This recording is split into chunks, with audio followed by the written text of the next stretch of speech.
آج کے اس تفصیلی جائزے میں ہم ایک بہت ہی دلچسپ اور سچ کہوں تو ہماری روزمرہ زندگی سے جڑے ہوئے ایک انتہائی گہرے موضوع پر بات کرنے والے ہیں۔ بالکل، اور یہ واقعی ایک ایسا موضوع ہے جو بظاہر تو شاید ایک عام سی بات لگے، ہاں، لیکن یہ کافی گہرا ہے۔ ہمارے پاس جو آج مواد موجود ہے وہ Islamic sciences and modern technology channel کی ایک بہت ہی فکر انگیز تحریر ہے، جس کا عنوان ہے the architecture of wisdom, navigating intellect, science and faith, اور اسے پیش کیا ہے ایک رائٹر نے جن کا قلمی نام عاجز مسلمان ہے۔ صحیح۔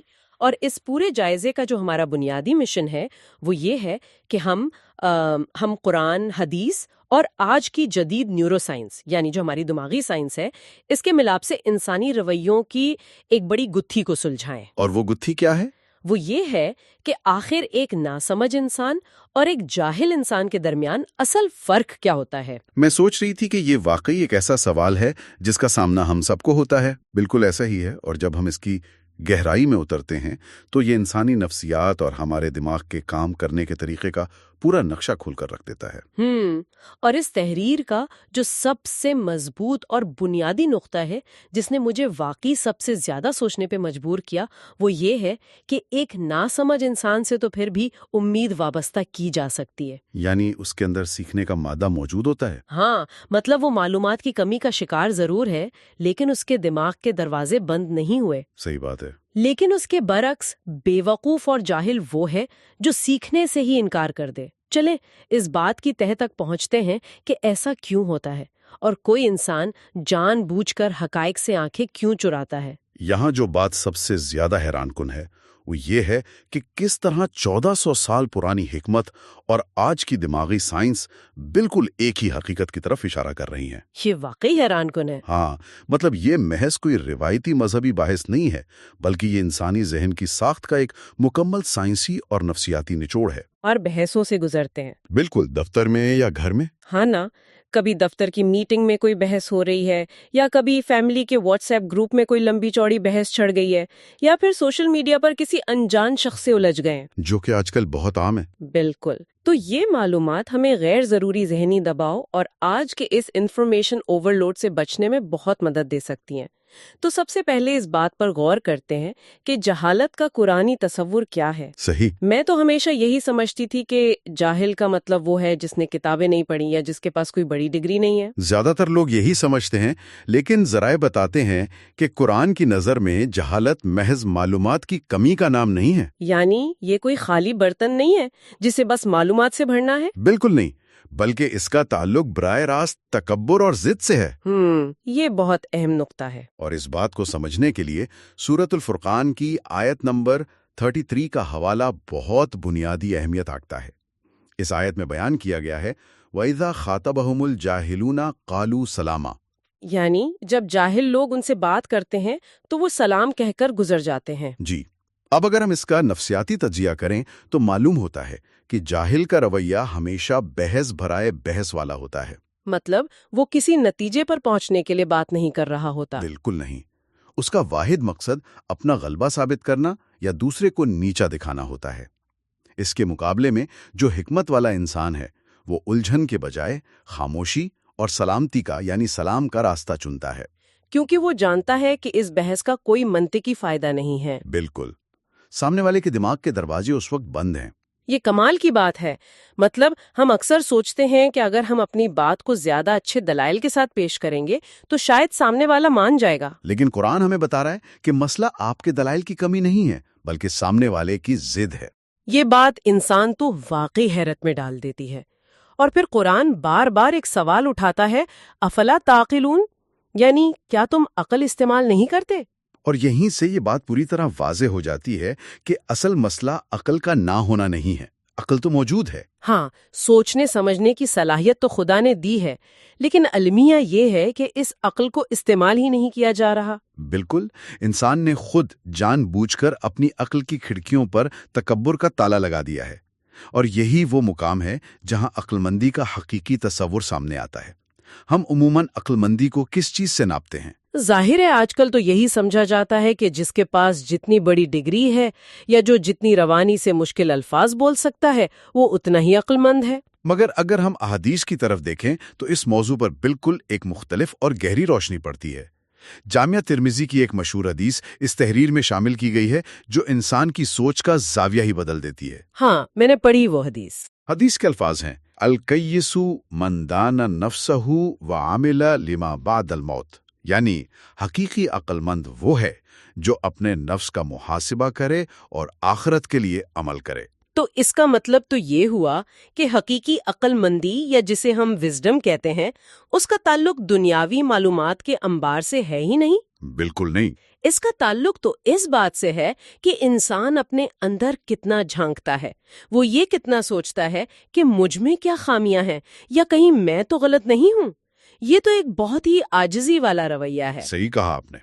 اور اسی تصور کو جب ہم معاشرتی سطح پر دیکھتے ہیں تو صحیح بخاری کی ایک اور حدیث کا حوالہ اس تحریر میں بہت خوبصورتی سے دیا گیا ہے۔ جی، وہ علم کے اڑ جانے والی حدیث۔ ہاں، اس حدیث کے مطابق اللہ علم کو لوگوں کے سینوں سے اچانک نہیں کھینچ لیتا، بلکہ علماء کے اٹھ جانے سے، یعنی حقیقی علم والوں کی وفات پا جانے سے علم کم ہوتا ہے۔ اور جب علم کم ہو جاتا ہے اور حقیقی رہنمائی کرنے والے نہیں رہتے تو پھر معاشرے میں ضد، ہٹ دھرمی اور جہالت اپنی جڑیں مضبوط کرنے لگتی ہیں۔ اور لوگ جاہلوں کو اپنا پیشوا بنا لیتے ہیں جو خود بھی گمراہ ہوتے ہیں اور دوسروں کو بھی گمراہ کرتے ہیں۔ بالکل، یہ اس بات کی نشاندہی ہے کہ معاشرے سے جب تحقیق، تفکر اور خود احتسابی ختم ہوتی ہے تو جہالت ایک وبا کی طرح پھیلتی ہے۔ یہ تو واقعی ایک لمحہ فکریہ ہے۔ ہم اکثر دیکھتے ہیں کہ معاشرے میں جب برداشت ختم ہوتی ہے تو ہر شخص خود کو سب سے بڑا عالم سمجھنے لگتا ہے۔ جی بالکل۔ اور یہاں آ کر بات واقعی بہت دلچسپ ہو جاتی ہے، کیونکہ اب تک ہم جن رویوں، جن جذبات اور جس تکبر کا تذکرہ کر رہے تھے، آج کی جدید نیورو سائنس انہی چیزوں کو ایک بالکل نئے لیکن حیران انگیز طور پر ملتے جلتے انداز میں بیان کر رہی ہے۔ نیورو سائنس کا پہلو واقعی بہت شاندار ہے۔ ہاں، تحریر میں بتایا گیا ہے کہ جدید سائنس کے مطابق ہمارے دماغ کے مختلف حصے ہماری سوچ اور ہمارے فیصلوں کو کنٹرول کرتے ہیں۔ ان میں سے ایک انتہائی اہم حصہ ہے جسے پری فرنٹل کارٹیکس کہا جاتا ہے، جو کہ ماتھے کے بالکل پیچھے ہوتا ہے۔ بالکل۔ اب یہ حصہ کرتا کیا ہے؟ یہ منطقی سوچ کا، فیصلہ سازی کا اور نئی معلومات کو پرکھ کر قبول کرنے کا مرکز ہے۔ یعنی جب ہم ٹھنڈے دماغ سے کوئی بات سنتے ہیں، اس پر غور کرتے ہیں، تو ہمارا پری فرنٹل کورٹیکس کام کر رہا ہوتا ہے۔ صحیح۔ اور اس کے بالکل برعکس دماغ کا ایک اور بہت ہی پرانا حصہ ہے جسے امیگڈالا کہا جاتا ہے۔ امیگڈالا، ہاں۔ یہ بادام کی شکل کا ایک چھوٹا سا حصہ ہے جو ہمارے جذبات سے جڑا ہوا ہے، خاص طور پر بقا کے جذبات جیسے خوف، غصہ اور خطرے کا احساس۔ اچھا، یعنی یہ ہمیں خطرے سے بچاتا ہے؟ جی، انسانی تاریخ کے ابتدائی دور میں جب انسان کو جنگلوں میں جانوروں سے خطرہ ہوتا تھا تو یہ امیگڈالا اسے لڑنے یا بھاگنے کے لیے تیار کرتا تھا، جسے فائٹ اور فلائٹ رسپانس کہتے ہیں۔ سمجھ گئی۔ لیکن آج کے دور میں جب انسان شدید غصے کی حالت میں ہوتا ہے، کسی تعصب کا شکار ہوتا ہے یا جب اسے لگتا ہے کہ اس کے نظریات پر حملہ ہو رہا ہے تو یہ امیگڈالا بہت زیادہ فعال ہو جاتا ہے۔ اور جب یہ فعال ہوتا ہے تو کیا ہوتا ہے؟ دلچسپ بات یہ ہے کہ یہ ہمارے دماغ کے اس منطقی حصے یعنی پری فرنٹل کارٹیکس کو ایک طرح سے شٹ ڈاؤن کر دیتا ہے۔ اوہ، یعنی انسان دلیل سننے کے قابل ہی نہیں رہتا؟ بالکل نہیں۔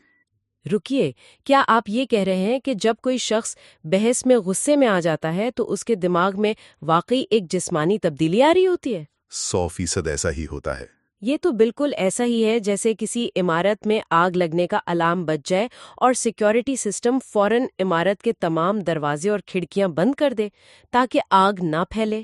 بہت خوبصورت تشبیہ ہے۔ یعنی جب کسی کے نظریات کو چیلنج کیا جاتا ہے تو اس کے امیگڈلا کا الارم بجتا ہے اور نئی معلومات کے اندر آنے کے تمام عقلی راستے سیل ہو جاتے ہیں۔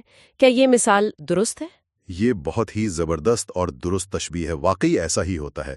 جب وہ فائر الارم بجتا ہے تو انسان کے لیے تسلیم کرنا ناممکن ہو جاتا ہے کہ وہ غلط ہو سکتا ہے۔ وہ کسی بھی قسم کی نئی معلومات جو اس کے پہلے سے موجود نظریات سے ٹکراتی ہو اسے فوری طور پر خطرہ سمجھ کر مسترد کر دیتا ہے۔ بالکل، اور اسی چیز کو مزید واضح کرنے کے لیے اس تحریر میں ماہرین نفسیات کی ایک اور بہت مشہور اصطلاح کا ذکر کیا گیا ہے جسے ڈننگ کروگر ایفیکٹ کہتے ہیں۔ اوہ، ڈننگ کروگر ایفیکٹ، میں نے اس کا نام سن رکھا ہے، لیکن یہ دراصل ہوتا کیا ہے؟ یہ ایک ایسا نفسیاتی رجحان ہے جس میں کم علم رکھنے والے لوگ یا کسی خاص شعبے میں مہارت نہ رکھنے والے لوگ خود کو سب سے زیادہ سمجھدار، قابل اور ماہر سمجھنے لگتے ہیں۔ اچھا، یعنی جنہیں سب سے کم پتہ ہوتا ہے وہ سب سے زیادہ پورا اعتماد ہوتے ہیں؟ بالکل، کیونکہ ان کے پاس معلومات کا دائرہ بہت محدود ہوتا ہے اور وہ اس بات کا اندازہ ہی نہیں لگا پاتے کہ جس موضوع پر وہ بات کر رہے ہیں وہ کتنا وسیع اور پیچیدہ ہے۔ انہیں لگتا ہے کہ جو تھوڑا بہت وہ جانتے ہیں بس وہی کل علم ہے، اس لیے ان میں بلا کا اعتماد آ جاتا ہے۔ اچھا، یہ تو وہی بات ہوئی کہ کسی نے زندگی میں ایک بار گلی محلے میں کرکٹ کھیلی ہو اور وہ ٹی وی کے سامنے بیٹھ کر یہ سمجھے کہ وہ نیشنل ٹیم کا کوچ بن سکتا ہے۔ بالکل ایسا ہی ہے۔ یا اسے لگتا ہو کہ قومی کھلاڑیوں کو کھیلنا ہی نہیں آتا۔ وہ اس بات سے بالکل بے خبر ہوتا ہے کہ انٹرنیشنل لیول پر کرکٹ کھیلنا، اس کا دباؤ برداشت کرنا اور اس کی تکنیکی باریکیاں کتنی پیچیدہ ہوتی ہیں۔ اسے بس یہ لگتا ہے کہ بلہ گھمانا تو مجھے بھی آتا ہے، تو ان سے بہتر تو میں ہی کھیل لوں گی۔ بالکل صحیح مثال دی آپ نے، اور یہی وہ ڈننگ کروگر ایفیکٹ ہے جو معاشرے میں اتنی بحثوں اور الجھنوں کا سبب بنتا ہے۔ اب اگر ہم اسے وسیع تناظر میں دیکھیں اور کڑیاں ملائیں تو کیا نتیجہ نکلتا ہے؟ تو یہ واقعی ایک حیرت انگیز انکشاف ہے۔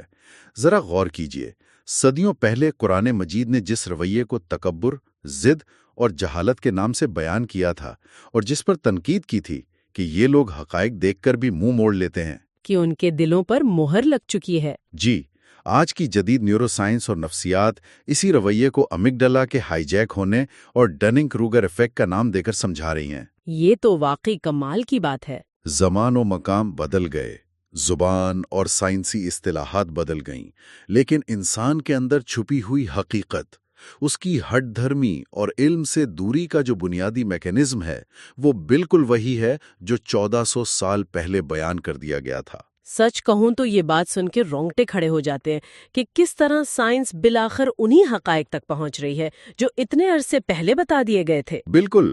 اچھا، اس سارے تفصیلی تجزیے کے بعد اب ہمیں اس تقابل کو مزید واضح کرنا چاہیے جو اس تحریر کا اصل نچوڑ ہے۔